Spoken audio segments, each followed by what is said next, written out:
বিক্ষোভ সমালোচনার মুখে পদত্যাগ করলেন শিক্ষামন্ত্রী আ.ন.ম এহসানুল হক। ক্ষুব্ধ শিক্ষার্থীদের দাবির প্রেক্ষিতে পদত্যাগ করেছেন শিক্ষামন্ত্রী আ.ন.ম এহসানুল হক মিলন। অবশেষে ছাত্রদের আন্দোলনের চাপে পদত্যাগ করছেন বর্তমান শিক্ষামন্ত্রী ডক্টর আ.ন.ম এহসানুল হক মিলন। বিএনপি সরকারের 5 মাসের মাথায় শিক্ষার্থীরা আন্দোলনে নেমেছে। শুধু আন্দোলনেই নামে নেই, শিক্ষামন্ত্রীর মন্তব্যের জবাব দিতে গিয়ে তারা ব্রয়লার চিকেন পার্টিও গঠন করে ফেলেছে। ভারতের ককরোচ জনতা পার্টির আদলে সামাজিক মাধ্যমে খোলা ব্রয়লার চিকেন পার্টির খবর দ্রুত ছড়িয়ে পড়ছে। আর শিক্ষামন্ত্রীর ভাষায় যারাই ব্রয়লার বা ফার্মের মুরগি, সেই উচ্চ মাধ্যমিকের শিক্ষার্থীরা তারই পদত্যাগের দাবিতে রাজধানী ঢাকা সহ দেশের প্রধান প্রধান শহরগুলোতে রাজপথ অবরোধ করেছে। একদিকে চরম প্রাকৃতিক বৈরী পরিবেশের মধ্যে পরীক্ষা দিতে বাধ্য হওয়া, আবার সেই পরীক্ষার প্রশ্নপত্রে ভুল থাকা, সাথে শিক্ষামন্ত্রীর ব্রয়লার মুরগির সম্বোধন বাংলাদেশের জেনজির একটি পক্ষকে বেশ তাতিয়ে দিয়েছে। মাত্র 5 মাসের মধ্যে উচ্চ মাধ্যমিক পর্যায়ের শিক্ষার্থীদের দেশব্যাপী এমন আন্দোলন সরকারের শীর্ষ মহলকে ভাবিয়ে তুলেছে। কারণ আন্দোলন শুধু ঢাকা ও ঢাকার বাইরেই নয়, এমনকি প্রধানমন্ত্রী তারেক রহমান যখন ঢাকা বিশ্ববিদ্যালয়ে একটি অনুষ্ঠানে যোগ দিতে গিয়েছিলেন, সেখানেও শিক্ষার্থীরা বিক্ষোভ করেছেন। পরিস্থিতি নিয়ন্ত্রণে রাখতে ঢাবিতে বিজিবিও মোতায়েন করা হয়েছে। সংসদে এ নিয়ে প্রশ্নের মুখোমুখি হতে হয়েছে শিক্ষামন্ত্রীকে। শিক্ষামন্ত্রী তার মন্তব্যের জন্য দুঃখ প্রকাশ করেছেন। তিনি অবশ্য জলাবদ্ধতা আর বন্যার মধ্যে পরীক্ষা নেওয়ার দায় চাপিয়েছেন আবহাওয়া অধিদপ্তরের ভুল তথ্যের উপর। তবে বন্যা, বৃষ্টি আর ভুল প্রশ্নের জন্য ক্ষতিগ্রস্ত শিক্ষার্থীদের ফের পরীক্ষা নেওয়া হবে আশ্বাস দিয়েছেন শিক্ষামন্ত্রী। তবে সে আশ্বাস পেয়েও শিক্ষার্থীদের আন্দোলন থেমে যাওয়ার খবর মেলেনি। সংসদ ভবনের সামনে থেকে শিক্ষার্থীদের লাঠিপেটা করে সরাতে হয়েছে পুলিশকে, বরং বুধবারে কর্মসূচিও দিয়েছে। সরকার একাধিক সূত্র বলছে, বিভিন্ন সময় শিক্ষামন্ত্রী ও প্রতিমন্ত্রীর ভাইরাল বক্তব্যের জন্য তাদের উপর বিএনপি ও সরকারের শীর্ষ মহল এমনিতেই চটে আছে। 6 মাসের মধ্যে মন্ত্রিপরিষদ নতুন করে ঢেলে সাজানোর আলোচনা আছে খোদ বিএনপির মধ্যে। সূত্রগুলো বলছে, শিক্ষামন্ত্রীর ব্যাপারে করার সিদ্ধান্ত না নিলে শিক্ষার্থীদের আন্দোলনটা অন্যদিকে মোড় নেয়ার আশঙ্কা আছে গোয়েন্দাদের।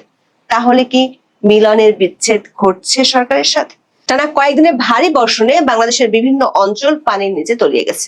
বিশেষ করে চট্টগ্রাম বিভাগের পরিস্থিতি বেশ নাজুক। চট্টগ্রাম সহ বেশ কয়েকটি জেলার বন্যায় ইতিমধ্যে সরকারিভাবে 54 জন মারা যাওয়ার কথা বলা হয়েছে। এরই মধ্যে চলছে এইচএসসি পরীক্ষা। বৈরী আবহাওয়ার কারণে ইতিমধ্যে চট্টগ্রাম শিক্ষা বোর্ডের কিছু পরীক্ষা স্থগিত করা হয়েছে। তাহলে কেন হঠাৎ শিক্ষামন্ত্রীর পদত্যাগ দাবিতে রাস্তায় নেমেছে শিক্ষার্থীরা? ঘটনার সূত্রপাত 13 জুলাই সোমবারের পরীক্ষাকে ঘিরে। টানা বৃষ্টি ও জলাবদ্ধতার মধ্যেই পরীক্ষা দিতে বাধ্য হয় উচ্চ মাধ্যমিকের শিক্ষার্থীরা। সামাজিক মাধ্যমে শিক্ষার্থীদের চরম দুর্ভোগের ভিডিও ছড়িয়ে পড়ে। ভিডিওগুলোতে দেখা যায় কোথাও হাঁটু, কোথাও কোমর সমান পানির মধ্যে পরীক্ষার্থীদের কেন্দ্রে যেতে হচ্ছিল। কেউ পানিতে নর্দমায় পড়ে যাচ্ছে, এমন ভিডিও সামাজিক মাধ্যমে ছড়িয়েছে। এসব ভিডিওতে শিক্ষার্থী ও অভিভাবকদের ব্যাপক ক্ষোভ প্রকাশ করতেও দেখা গেছে। এর মধ্যে 13 জুলাই অনুষ্ঠিত পদার্থ বিজ্ঞান প্রথম পত্রের পরীক্ষায় যমুনা সেটের সৃজনশীল অংশের 6 ও 7 নম্বর প্রশ্নে দুটি গুরুতর বৈজ্ঞানিক ও গাণিতিক ভুল ছিল, যা পরীক্ষার্থীদের মানসিক ভারসাম্যকে বিপর্যস্ত করে তোলে।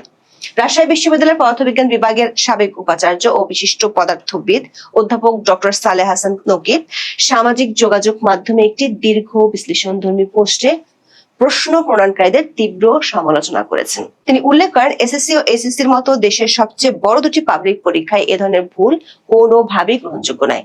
একদিকে কোমর সমান পানির মধ্যে পরীক্ষা দিতে যাওয়া, আবার হলে গিয়ে দেখেছে প্রশ্ন আছে মারাত্মক ভুল।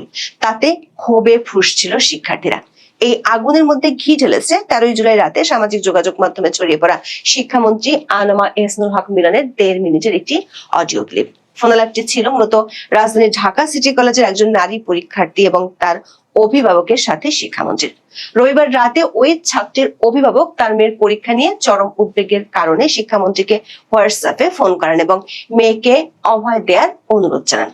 ফোনালাপে শোনা যায়, শিক্ষার্থীটি যখন গত কয়েকদিনের বৃষ্টিতে ভিজে পরীক্ষা দেওয়ার কারণে নিজের এবং সহপাঠীদের মারাত্মক জ্বর ও অসুস্থতার কথা তুলে ধরে এবং পরীক্ষার সাময়িক পেছানোর আকুতি জানায়, তখন শিক্ষামন্ত্রী ডক্টর মিলন অত্যন্ত অপ্রীতিকর এবং উপহাসমূলক সুরে মন্তব্য করেন। তিনি ওই ফোনালাপে শিক্ষার্থীদেরকে ফার্মের মুরগি বলে সম্বোধন করেন। এই ফোনালাপের ভাষা ও টোন সামাজিক যোগাযোগ মাধ্যমে সাধারণ পরীক্ষার্থী ও নাগরিকদের মাঝে তীব্র ক্ষোভের জন্ম দেয়। পূর্ব ঘোষণা অনুযায়ী শিক্ষার্থীরা 14 জুলাই সকাল থেকে আন্দোলনে নামে। সকালে রাজধানীর সায়েন্স ল্যাব মোড়ে শিক্ষার্থীরা অবরোধ করেন, পরে ঢাকা বিশ্ববিদ্যালয়ের ভিসি চত্বরের সামনে যান। বিশ্ববিদ্যালয়ের দিকে গেলে সেখানে পুলিশ তাদের বাধা দেয়। এ সময় একটি অনুষ্ঠানে যোগ দিতে প্রধানমন্ত্রী তারেক রহমান ঢাকা বিশ্ববিদ্যালয়ে ছিলেন। পরে শিক্ষার্থীরা পলাশীর মোড় হয়ে ঢাকা বোর্ডের সামনে যান। শিক্ষার্থীরা বেলা 2:45টার দিকে বকশীবাজারে ঢাকার মাধ্যমিক ও উচ্চ মাধ্যমিক শিক্ষা বোর্ডের সামনে অবস্থান করেছেন। সেখানে তারা শিক্ষামন্ত্রীর পদত্যাগ দাবি করেন ও ভুয়া ভুয়া স্লোগান দেন। শিক্ষার্থীরা উত্তরায় ঢাকা ময়মনসিংহ মহাসড়ক, বরিশালে ঢাকা বরিশাল মহাসড়কে অবরোধ করেছেন। ময়মনসিংহে ময়মনসিংহ টাঙ্গাইল মহাসড়কও অবরোধ করেন শিক্ষার্থীরা। এছাড়া কুমিল্লা, বগুড়া, ময়মনসিংহে বিক্ষোভ সমাবেশ করেছেন শিক্ষার্থীরা। শিক্ষার্থীদের আন্দোলনের অন্যতম স্লোগান হয়ে ওঠে, আমরা রাজপথের বাঘ, ফার্মের মুরগি নয়। শিক্ষার্থীরা ক্ষোভ প্রকাশ করে বলেন, শিক্ষামন্ত্রীর ভাষা জ্ঞান এবং শিক্ষার্থীদের মনস্তত্ত্ব বোঝার ক্ষমতায় মারাত্মক ঘাটতি রয়েছে, তাই তিনি এই দায়িত্বে থাকার যোগ্যতা হারিয়েছেন। কোন সুনির্দিষ্ট রাজনৈতিক ব্যানার ছাড়াই শিক্ষার্থী ঐক্য এবং সাধারণ শিক্ষার্থী বৃন্দ ব্যানারে এই আন্দোলন ছড়িয়ে পড়ে। প্রথম আলোর এক খবরে বলা হয়েছে, বরিশাল, বগুড়া, ময়মনসিংহ, টাঙ্গাইল, রাজশাহী, সুনামগঞ্জ, তারাগঞ্জ, কুমিল্লা, সিলেট, কুড়িগ্রাম, নওগাঁয় শিক্ষামন্ত্রীর পদত্যাগের দাবিতে বিক্ষোভ হয়েছে।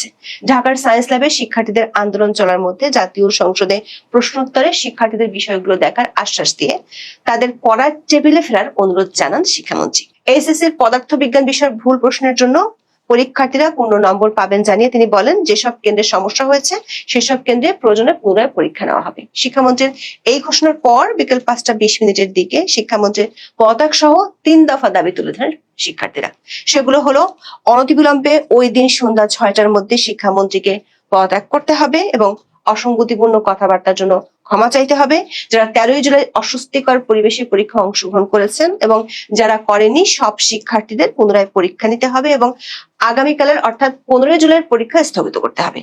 পরীক্ষার নতুন রুটিন প্রকাশ করতে হবে এবং প্রশ্নপত্র শিক্ষার্থী বান্ধব হতে হবে। এরপর শিক্ষার্থীরা চলে যান জাতীয় সংসদ ভবনের সামনে। জাতীয় সংসদে অধিবেশন চলার মধ্যে সন্ধ্যা 6টা থেকে মানিক মিয়া অ্যাভিনিউতে অবস্থান নিয়ে ভুয়া ভুয়া স্লোগান দেন তারা। এদিকে সন্ধ্যায় শিক্ষামন্ত্রী তার বক্তব্যের জন্য সংসদে দুঃখ প্রকাশ করেছেন। সূত্রগুলো বলছে, মন্ত্রীর আশ্বাসে কোনো কাজ হয়নি। শিক্ষার্থীরা বুধবারও তাদের আন্দোলন চালিয়ে যাওয়ার ঘোষণা দিয়ে রেখেছে। বুধবারে এসএসসি ও সমমান পরীক্ষা স্থগিত করা না হলে সচিবালয় শিক্ষা মন্ত্রণালয় অভিমুখে লং মার্চ করার ঘোষণা দিয়ে শেষ পর্যন্ত সংসদ ভবনের সামনে সড়ক ছেড়েছেন আন্দোলনরত পরীক্ষার্থীরা। এর মধ্যে শিক্ষার্থীদের ফার্মের মুরগি বা ব্রয়লার মুরগির সঙ্গে তুলনা করা সোশ্যাল মিডিয়ায় ভাইরাল একটি অডিওকে কেন্দ্র করে বাংলাদেশে ব্যঙ্গাত্মকভাবে আত্মপ্রকাশ করেছে ব্রয়লার চিকেন পার্টি। সামাজিক যোগাযোগ মাধ্যম ফেসবুকে ব্রয়লার চিকেন পার্টি নামে একটি পেজ খোলেন দেশের জেনজি প্রজন্মের শিক্ষার্থীরা। We are not insulted, we are agent, মানে আমরা অপমানিত নই, আমরা জাগ্রত, এই স্লোগানে খোলা হয় পেজটি। পেজটিতে শিক্ষামন্ত্রীর পদত্যাগের দাবিতে শিক্ষার্থীদের আন্দোলনের বিভিন্ন ব্যঙ্গাত্মক কন্টেন্ট, ছবি ও ভিডিও শেয়ার করা হচ্ছে। অনলাইন অ্যাক্টিভিস্টরা বলছেন, এই প্ল্যাটফর্মটি মূলত ভারতের ককরোচ জনতা পার্টির আদলে তৈরি। গত মে মাসে ভারতের প্রধান বিচারপতি সূর্যকান্ত বেকার তরুণদের ককরোচ বা পরজীবী বলে উল্লেখ করার পর সে দেশে ব্যঙ্গাত্মক প্রতিবাদ হিসেবে ককরোচ জনতা পার্টি গড়ে ওঠে। যুক্তরাষ্ট্র প্রবাসী ভারতীয় শিক্ষার্থী অভিজিৎ দীপকের হাত ধরে শুরু হওয়া সেই অনলাইন আন্দোলনটি পরবর্তীতে ভারতের লাখ লাখ তরুণের বেকারত্ব, প্রশ্ন ফাঁস ও নিয়োগের অনিয়ম বিরোধী বাস্তব আন্দোলনের রূপ নেয়। সরকার একাধিক সূত্র বলছে, 13 জুলাই এমনকি 14 জুলাই সকাল পর্যন্ত সরকারের শীর্ষ মহল উচ্চ মাধ্যমিক শিক্ষার্থীদের এই আন্দোলনকে খুব বেশি গুরুত্ব দেয়নি। কিন্তু 14 জুলাই সারা দিন দেশের কমপক্ষে 16টি জেলা থেকে আন্দোলনের খবর আসলে সরকারের টনক করে। সন্ধ্যায় শিক্ষামন্ত্রীকে জরুরি তলব করেন প্রধানমন্ত্রী তারেক রহমান। বিএনপির একাধিক সূত্র বলছে, শিক্ষামন্ত্রী এহসানুল হক মিলন ও প্রাথমিক ও গণশিক্ষা প্রতিমন্ত্রী ববি হাজ্জাজের নানা বিব্রতকর মন্তব্য নিয়ে এরই মধ্যে বেশ কয়েকবার সরকারের শীর্ষ মহলে আলোচনা হয়েছে। কয়েকদিন আগে ববি হাজ্জাজ ঢাকা বিশ্ববিদ্যালয়কে নিয়ে অপমানজনক মন্তব্য করে ঢাবি ক্যাম্পাসে সরকারি দলকে বিব্রতকর পরিস্থিতিতে ফেলে দিয়েছেন। সরকারের সূত্রগুলো বলছে, 5 মাসের মধ্যেই সরকার বিরুদ্ধে শিক্ষার্থীরা রাস্তায় নেমে পড়ায় বিষয়টিকে সরকারের শীর্ষ মহল মন্ত্রণালয়ের ব্যর্থতা হিসেবে দেখছে। বাংলাদেশের সংবাদ মাধ্যমগুলোতে কয়েকদিন আগেও মন্ত্রিপরিষদ পুনর্গঠনের খবর প্রকাশিত হয়েছে। ওইসব খবরে বলা হয়েছে, বেশ কিছু মন্ত্রীকে তারেক রহমান বাদ দিয়ে নতুন অনেক মুখকে অন্তর্ভুক্ত করতে পারেন। ব্রয়লার মুরগি পার্টির আন্দোলন তারেক রহমানের সেই সিদ্ধান্তকে আরো দ্রুত করবে এমন ইঙ্গিত পাওয়া গেছে বিএনপির কয়েকজন শীর্ষ নেতার কাছ থেকে। তবে আন্দোলনের সাথে সাথে শিক্ষামন্ত্রীকে বাদ দেওয়া হলে সেটি রাজনৈতিক ক্ষেত্রে ভুল বার্তা দিবে এমন আশঙ্কা আছে সরকারের মধ্যে।